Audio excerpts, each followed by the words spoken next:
اس ملک کا منظرنامہ، اس ملک کے حالات آپ سب کی نگاہوں میں ہیں۔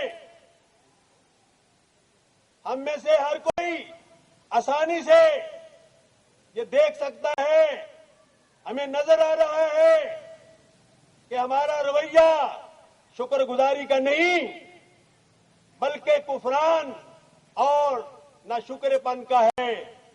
آج اس ملک کی قدر نہیں کی جا رہی، آج اس ملک کے اوپر خطرات منڈلا رہے ہیں، اس کی سلامتی کے لیے چیلنجز ہیں۔ میرے بھائیوں، آج اس ملک کو کیسے بچایا جائے، اس کو کیسے مستحکم کیا جائے، اس کے لیے اللہ نے ہمیں اس آیت میں، اور بھی قرآن پاک میں بہت مقامات ہیں، لیکن اس آیت میں اللہ تعالیٰ ارشاد فرما رہے ہیں وَأَطِیعُوا اللَّهَ،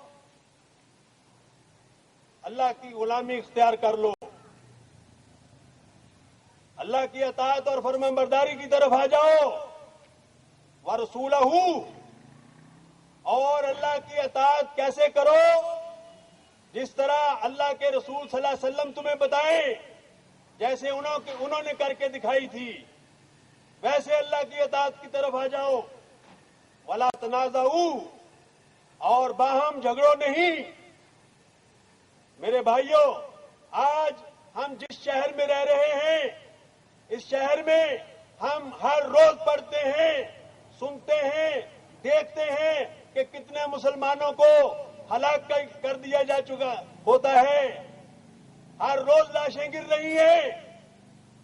اختلافات سے بڑھ کر یہ باہمی جنگ و جدال یہ کیوں ہو رہا ہے؟ صرف اس لیے کہ ہم نے اللہ کی اطاعت کو چھوڑ دیا، اس کے رسول کی اطاعت کو چھوڑ دیا۔ وَلَا تَنَازَعُوا، میرے بھائیوں، تنازعات، اختلافات ہوا کرتے ہیں، ہر جگہ ہوتے ہیں۔ مکے کی اس سوسائٹی میں بھی ہوتے تھے، مدینہ کی ریاست میں بھی ہوتے تھے، آج بھی گھروں میں بھی ہوتے ہیں، اور دوستوں میں بھی ہوتے ہیں، برادریوں میں بھی ہوتے ہیں، اور قوموں میں بھی ہوتے ہیں، قبائل میں بھی ہوتے ہیں، خاندانوں میں بھی ہوتے ہیں۔ لیکن اللہ کے رسول نے ہمیں یہ اختلافات، ان کو حل کرنے کا طریقہ بتا دیا ہے، وہ ختم ہو سکتے ہیں۔ اسی لیے سورہ نساء میں اللہ رب العزت یہ فرماتے ہیں کہ یا ایھا الذین آمنوا اطیعوا اللہ واطیعوا الرسول واولی الامر منکم، اے ایمان والو، اللہ کی اطاعت کرو، اللہ کے رسول کی اطاعت کرو، اور جو تم میں سے صاحب امر ہیں ان کی اطاعت کرو۔ فَإِن تَنَازَعْتُمْ فِي شَيْءٍ، اگر تمہارا جھگڑا کسی معاملے میں ہو جائے، تم لڑ پڑو، تمہارے درمیان کوئی مشاجرت ہو جائے، تو کیا کرو؟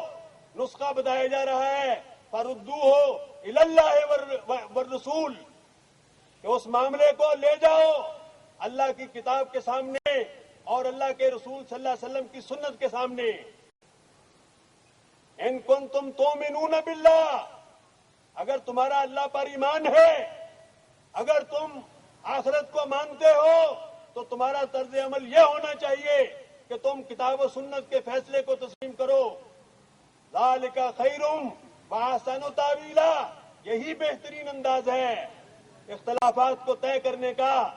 میرے بھائیوں، اللہ کے رسول صلی اللہ علیہ وسلم ابھی دنیا سے رخصت ہوئے ہیں، آپ کی میت مبارک رکھی ہوئی ہے، اس وقت بھی صحابہ کرام میں ایک اختلاف ہو گیا۔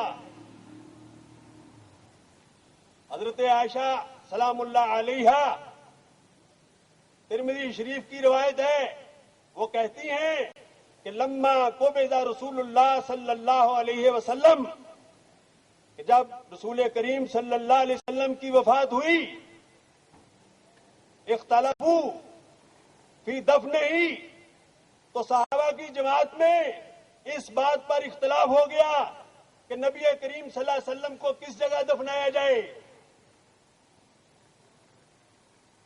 قال ابو بکر رضی اللہ تعالی عنہ، ابو بکر نے کہا کہ سمعت رسول اللہ صلی اللہ علیہ وسلم میں نے اللہ کے رسول صلی اللہ علیہ وسلم کو یہ سنا، آپ نے فرمایا کہ ما قبض اللہ النبیہ، کہ جب کبھی بھی اللہ نے جس نبی کی جان قبض کی تو اس کو اسی جگہ دفن کیا جاتا ہے جہاں وہ خود پسند کرتا ہے کہ میں یہاں دفن کیا جاؤں۔ پھر وہ فرماتے ہیں ادفنوہ، میرے حبیب کو، میرے محبوب کو، محمد مصطفیٰ صلی اللہ علیہ وسلم کو اسی جگہ علی الموضع الفراشی، جہاں آپ نے وفات پائی ہے اسی جگہ آپ کو دفن کر دیا جائے۔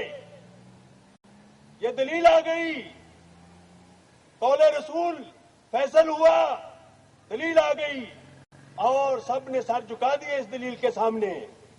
یہی کہا جا رہا ہے کہ ذالک خیر و احسن تاویلا، یہی بہترین طریقہ ہے۔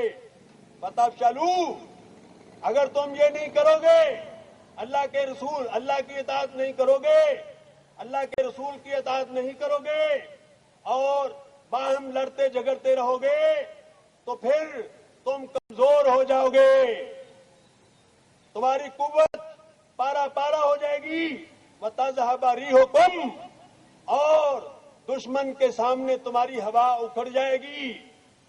میرے بھائیوں، اللہ کے رسول صلی اللہ علیہ وسلم نے قرب قیامت کی علامات کا بیان کرتے ہوئے فرمایا کہ قرب قیامت کے نزدیک ایک وقت ایسا آئے گا کہ مسلمانوں میں حرج پیدا ہو جائے گا، حرج آ جائے گا۔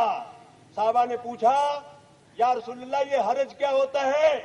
آپ نے فرمایا کہ وہ ایک دوسرے کو بے تحاشا قتل کرنے لگیں گے، اور جس کو قتل کیا جا رہا ہوگا اس کو نہیں پتا ہوگا کہ میں کیوں قتل کیا جا رہا ہوں، اور جو قتل کر رہا ہے اس کو بھی تمیز نہیں ہوگی کہ میں کیوں قتل کر رہا ہوں۔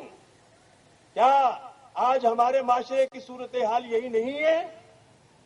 لہذا ان حالات میں میرے بھائیوں اور میرے قائدین محترم، ان حالات میں پہلے سے بھی زیادہ ضرورت ہے کہ ہم قرآن کی طرف پلٹ آئیں۔